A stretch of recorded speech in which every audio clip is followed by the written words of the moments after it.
सम्मानित मुल्क के मालिकों, मैं बौद्ध भिक्षु सुमित रतन। भारत एक लोकतांत्रिक देश है। भारत संविधान से चलता है। भारत में अलग अलग धर्मों के, अलग अलग मान्यताओं के, अलग अलग विचारों के, अलग अलग पूजा पद्धति के लोग रहते हैं।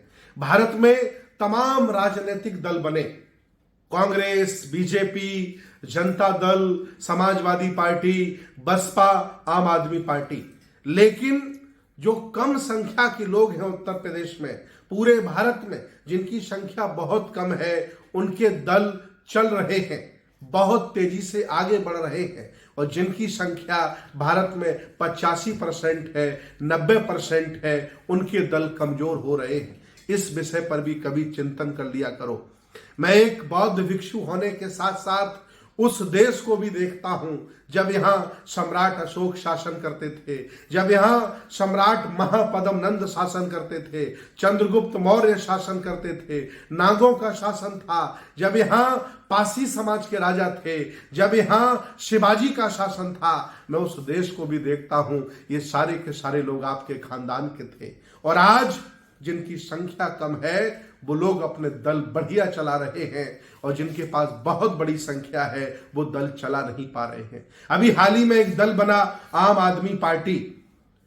दिल्ली में 85% बहुजन समाज रहता है, बहुत बड़ी संख्या में मुसलमान रहते हैं। लेकिन वो पार्टी बनी और पार्टी ने खुलेआम बहुजनों का विरोध किया और अल्पजनों का साथ दिया। अर्थात जितने भी बड़े बड़े पद हैं, जितने भी राज्यसभा के पद हैं, जितने भी मुख्यमंत्रियों के पद हैं, उन्होंने एक बहुजन को नहीं दिया, एक ओबीसी को नहीं दिया, एक एससी को नहीं दिया, एक मुसलमानों को नहीं दिया। और वह डंके के चौक पर राजनीति करता चला जा रहा, आगे बढ़ता चला जा रहा। और तुम्हारे वोटों की बदौलत वह व्यक्ति बड़ा शासक बनता चला जा रहा है।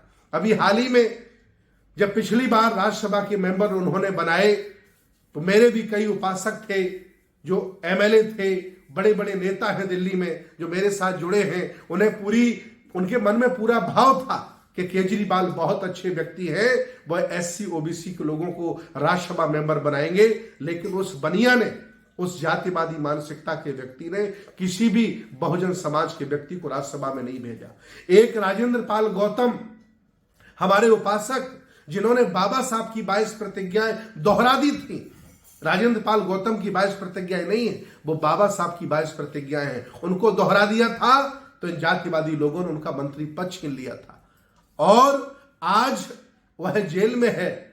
ईमानदार व्यक्ति बनता है, आज वह जेल में है, क्योंकि वो जातिवादी है, सामंतवादी है, और वह ऊंची जातियों का समर्थक है, उन्हीं को शासक बनाना चाहता है। उसे 85-90% से कोई लेना देना नहीं है। मैं कई बार लोगों से बोला हूं कि ये बीजेपी से भी बड़ा जातिवादी है, ये बीजेपी से बड़ा सामंतवादी है। ये लोग तो कम से कम बिना पढ़े लिखे जातिवादी हैं, ये पढ़ा लिखा जातिवादी है। इसलिए इससे बच के रहिए। मैं अपील करूंगा दिल्ली के लोगों से, बहुजन समाज के लोगों से, कि आप अपने घर वापस आ जाइए।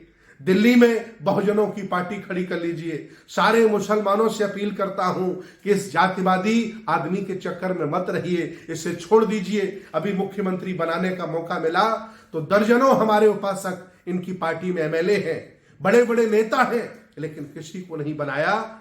ऊंची जाति के व्यक्ति को ढूंढ करके लाया, उसे मुख्यमंत्री बना रहा है। ये जातिवादी व्यक्ति है, सामंतवादी व्यक्ति है। वह बहुजनों का नेता कभी नहीं हो सकता। वह हक वंचित, असहाय, कमजोर लोगों को आगे बढ़ते नहीं देख सकता। यह तुम्हारी नालायकी है कि आप कम संख्या वालों की गुलामी कर रहे हो। वो नेता आपका नहीं हो सकता। वो ऊंची जातियों का नेता है, सवर्णों का नेता है। वो बौद्धमय भारत कभी नहीं बनने देगा। वह अंबेडकरवाद को स्थापित नहीं होने देगा। वह झूठा व्यक्ति है जो बाबा साहब की फोटो लगाता है, शहीद भगत सिंह की फोटो लगाता है। इन लोगों से उसका कोई लेना देना नहीं है। वो दिखावे वाला आदमी है, वो हनुमान का भक्त है, वह सवर्णों का नेता है, और वह आपके वोट छलावे से छल रहा है।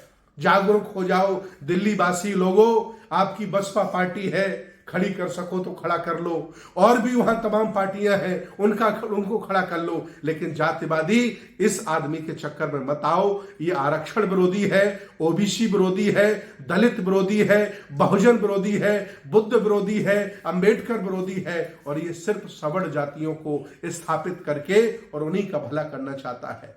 जैसे पहले कांग्रेस करती रही, आज भाजपा कर रही है, वैसे ही केजरीवाल कर रहा है। आप सामाजिक ठगे गए, धार्मिक ठगे गए, आज राजनीतिक भी ठगे जा रहे हो। अपनी इस ठगी से बचो और अपना रास्ता स्वयं चुनो। बहुत बहुत धन्यवाद, बहुत बहुत साधुवाद।